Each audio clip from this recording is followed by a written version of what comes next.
Hi guys, today we will read that chapter 3. Now I will read the word for watch for. Let's go. Words for watch for. Parrot, pirate, one who loves, supports, and protects his homeland.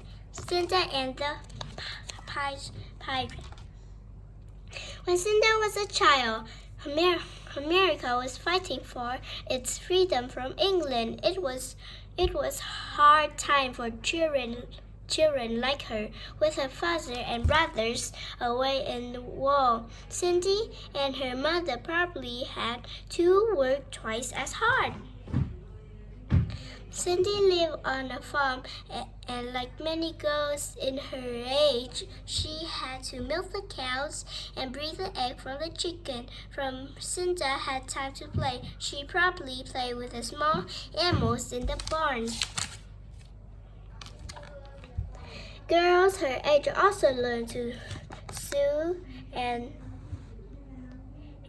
make pretty crafts. She may have even made clothes for her own dolls. Girls in Cindy's day wore long dresses that sometimes had little patterns on them. If they were wealthy, their clothes could have made more frills and detail.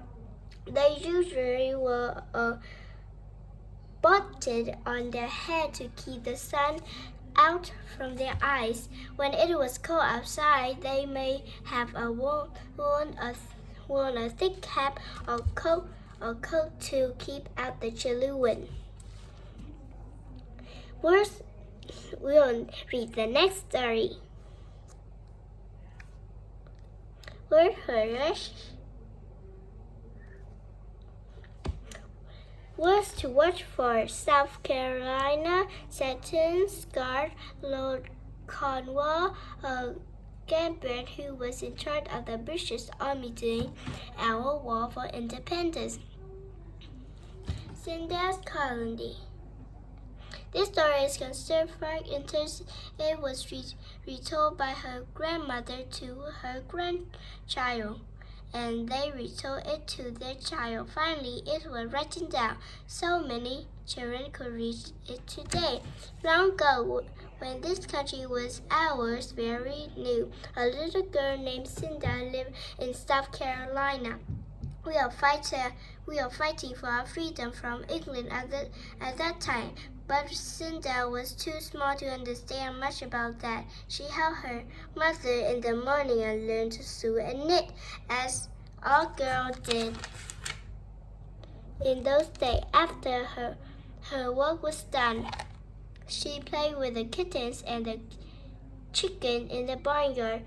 Best of all, she loved the little calf that her father had made free and Edward and had given to her for her very own.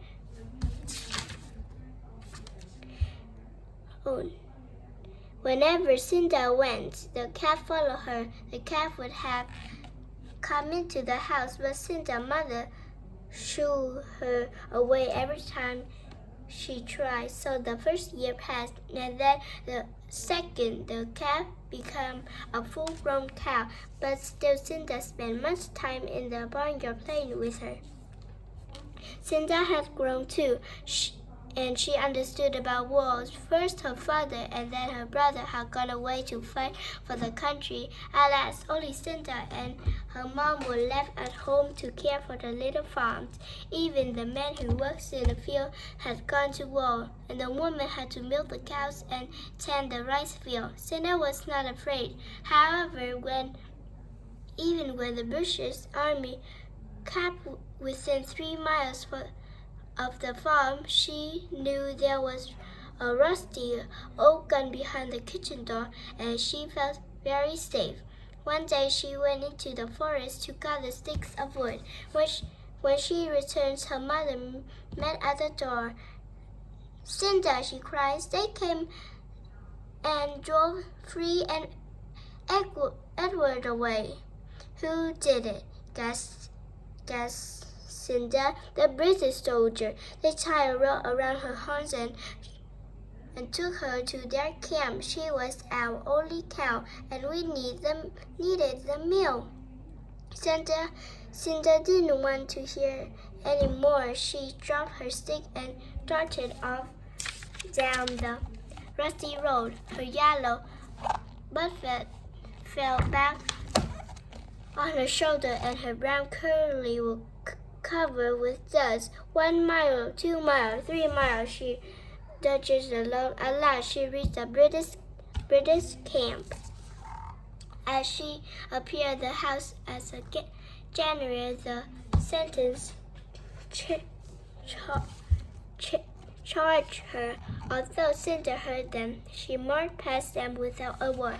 Cinda walked into the very room when the generous Lord Cornwall and his officer were eating dinner. Just inside the doorway, Cinda stopped and made a curtsy. Lord Cornwall glanced up and saw her. "I am Cinda Smith," she says with a gravity. "Your men have taken my cow, and I have come to take her home again, if you please." "Your cow?" inquired Lord Cornwall. "Yes, the soldier took her away with a rope," said Cinda. "Where do you live?" asked the general. 3 miles away from my mother." "Have you no father?" "Yes, and 3 brothers." "Where are they?" "They are in the armies." "Are they rebels?" "Of course," said Cinda. "And are you rebels too?" Cinda nodded proudly. "I have to be," she says. And now, how about the cows of yours?" "Her name is Free and Edward," says Cinda. "When you think she would not like to give milk to the British soldiers?" Cinda shook her head. She would kick, says the little girl. "She always kicks unless I milk her." The soldier laughed until the room echoed. Cinda stood still and waited, but her face flushed. Appears these men were only making fun of her after all. Then Lord Cornwall saw her face. "Come here, my little maid," he said. "Your cow shall be safe in your barn tonight." Then he unfastened the pair of silver buckles when he wore at his knees and offered them to Cinda. "Up here you will accept this buckle as a gift from generous Cornwall, who said we'll never hurt our little maid," he said. Cinda made a curtsy and clasped the shiny buckle in her hands. Then she started out the room and hurried home. A few hours later, the cow himself appeared, led by a red coat soldier. "She won't let us milk her," said the soldier with a grin, and he gave the rope to Cinda. As for the buckles, they belong now to one of the Cinda's destined, for there was a real cow and a real Cinda, just as well as a real Cornwalls.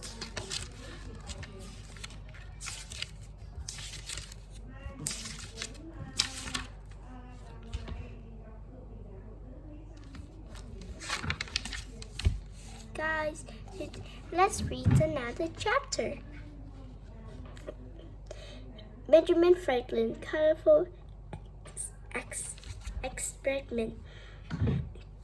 Long ago in a city called Philippines, there lived a young scientist and a great thinker named Benjamin Franklin.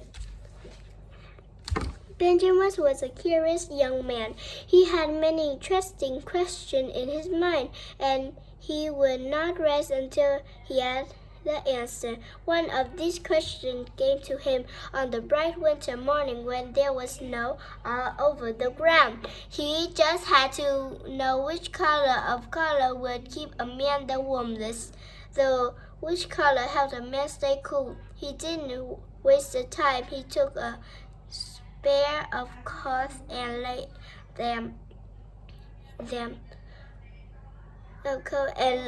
each of them in the line on the snow. Blank, black, white, red, blue, and many color in between. When he left them there in the snow for several hours, when his neighbors saw the piece of cloth lie on the snow, they didn't ask why. They knew Benjamin. Well, he was always doing things that no one else could understand. They just smiled to themselves and walked on by. Hours later, Benjamin, serious, back to the snow blind to check on his color cloth. The sun had warmed the darker cloth so much the snow had melted underneath. The woman's clothes had sunken in the snow because of the heat, and the cloth that had sunken the lowest was the black cloth. Benjamin looked at the lighter cloth. The white has barely moved. His question was finding answers. Darker colors will more quickly than light clothes. Because of the truth of Benjamin Franklin's answer, people today still wear light clothes in the summer to help keep cool and dark clothes for warm in the winter. Wait, Benjamin Blanker. Okay, let's read about Benjamin Blanker. Blanker, maybe. Benjamin Blanker was a young boy who grew up in Maryland just before America fought for her freedom from England. His father had been a slave years before, but by the time Benjamin was born, his father was free and worked hard to make his own life. As Benjamin grew up, his grandmother taught him to read. And before long, he was read every book he could find. He learned about the stars and about plants. He even taught himself mathematics. There was almost nothing he couldn't do. He studied a pocket watch until he understood how it worked. Then he made a clock for his own wall, carving each piece out of wood. It was one of the first clocks made in America. He studied plants until he figured out the best way to get water to farmer crops. He studied bees and how they were useful to growing plants. And he wrote down everything he had learned in almanacs. An almanac was a kind of journal that farmers read. In this almanacs were patterns of stars and weather. Benjamin grew up on the farm, and many of his neighbors were farmers as well. They used their almanacs to figure out when to plant crops. Often the almanacs had special types of farmers and other tradesmen.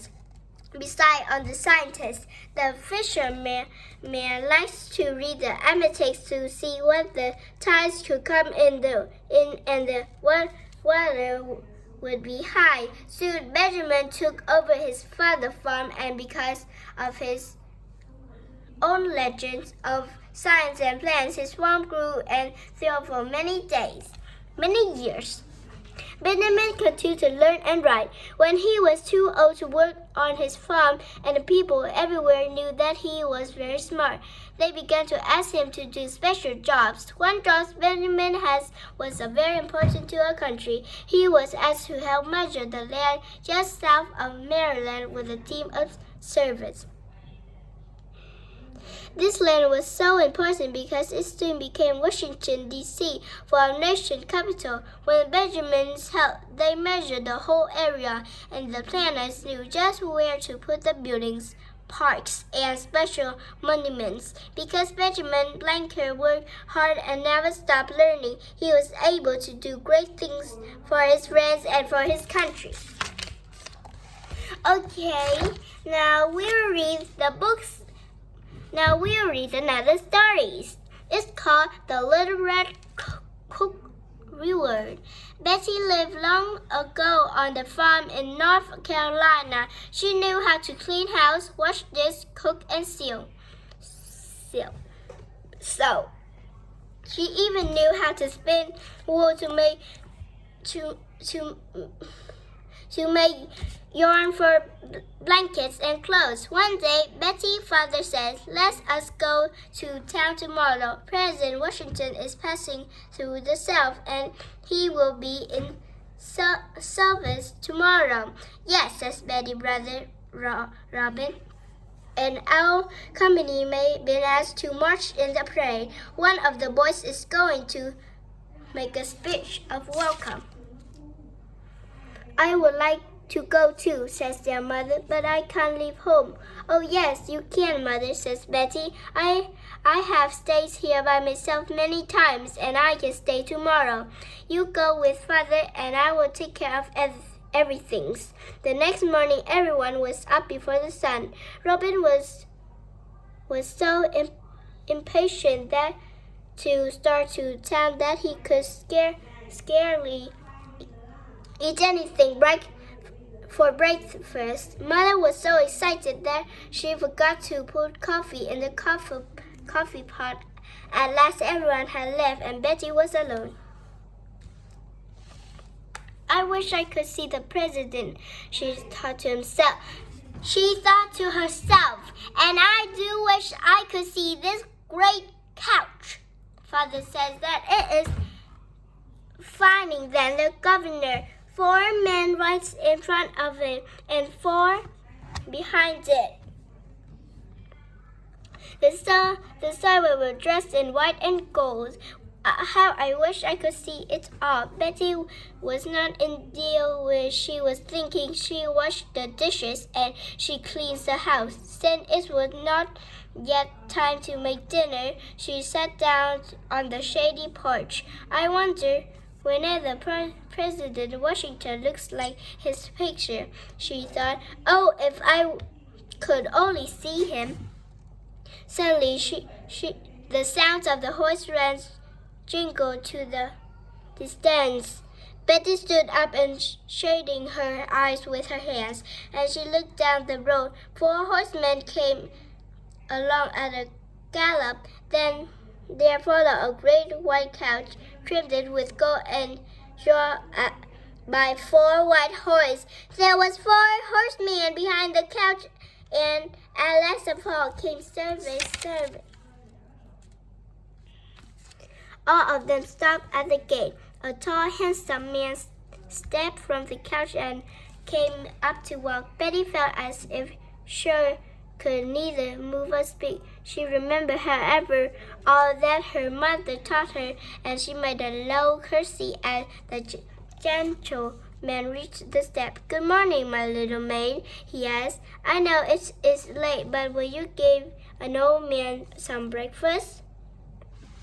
Betty's cheeks grew pink at the rose by the porch. She made another curtsy and said, "Indeed I will. I am the only one at home, for Father, Mother, and Robin have gone to Selburne to see the great Washington, but I am sure I can give you some breakfast. Father said I am a good cook. I am sure you are, and that you are as quick as you are kind. Please give me some breakfast, and I promise that you shall see Washington before they do."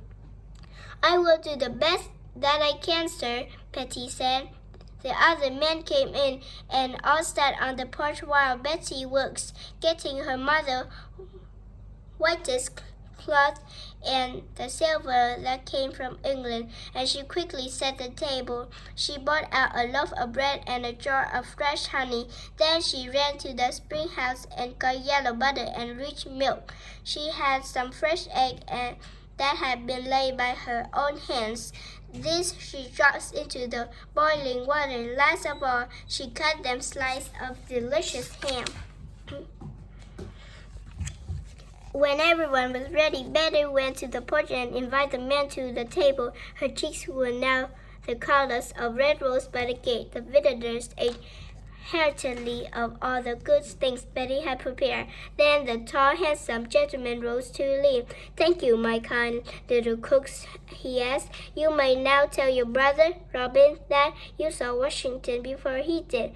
You may believe that Betty did tell him.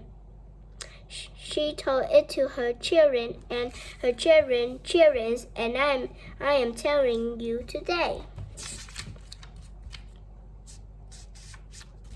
This is the recipe that you can make like the donut or something.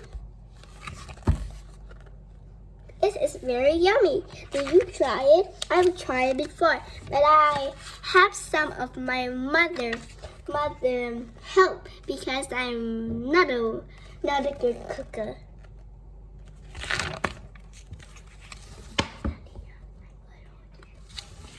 Okay, let's read another story.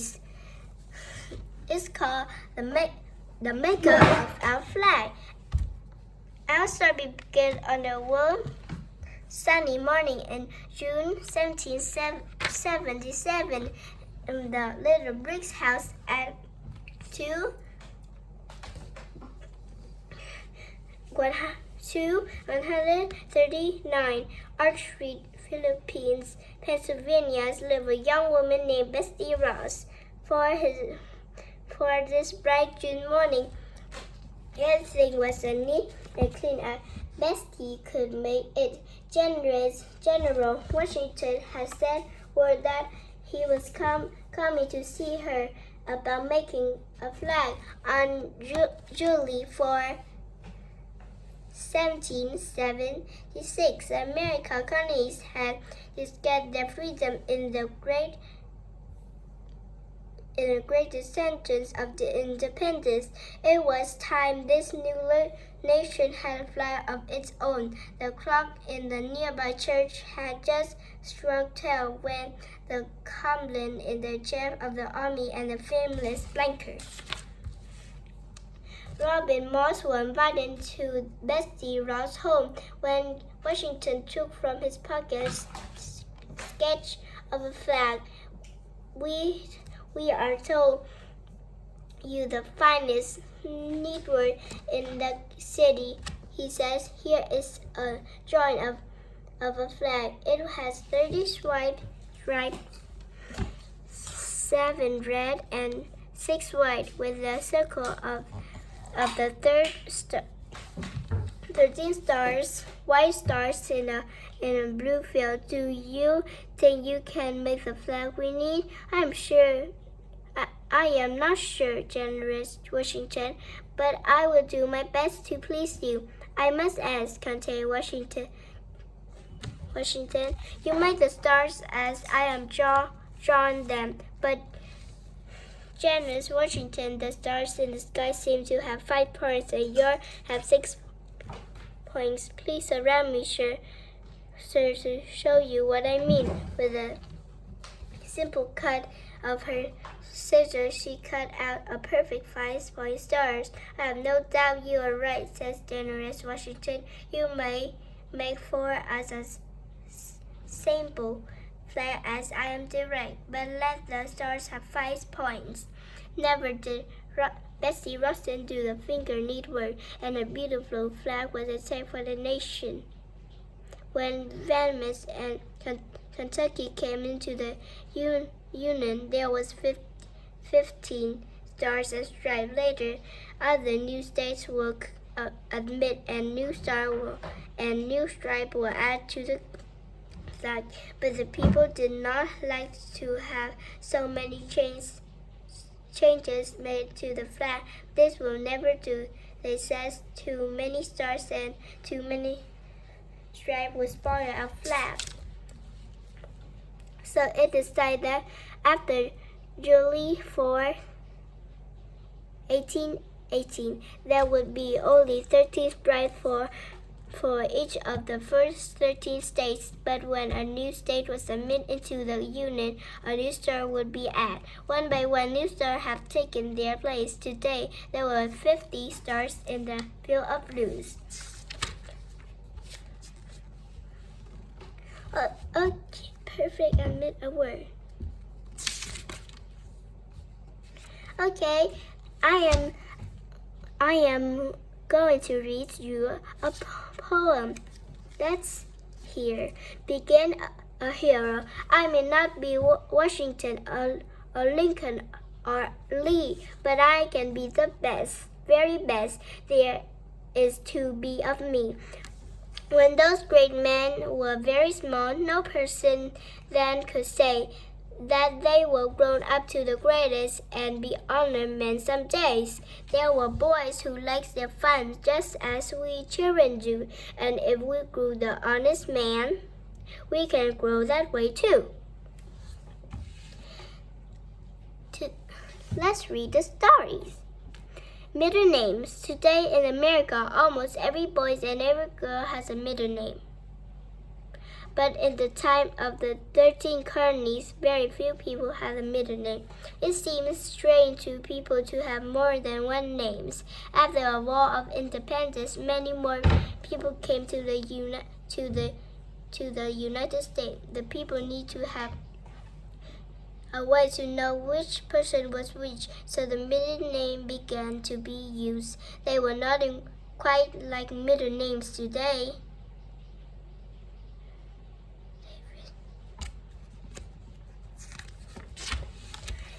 In the beginning, it was usually the last name of your mother before she was married. Some middle names could have been Smith or Johnson's. Later, people started to give their child middle names which were the same as someone else in the families, and if a boy father's name was John, then John's was probably the boy's middle name too. By the time the Civil War was over, giving children middle name was very common. People then not only names their children after someone in the families, but also after people that admit the respect.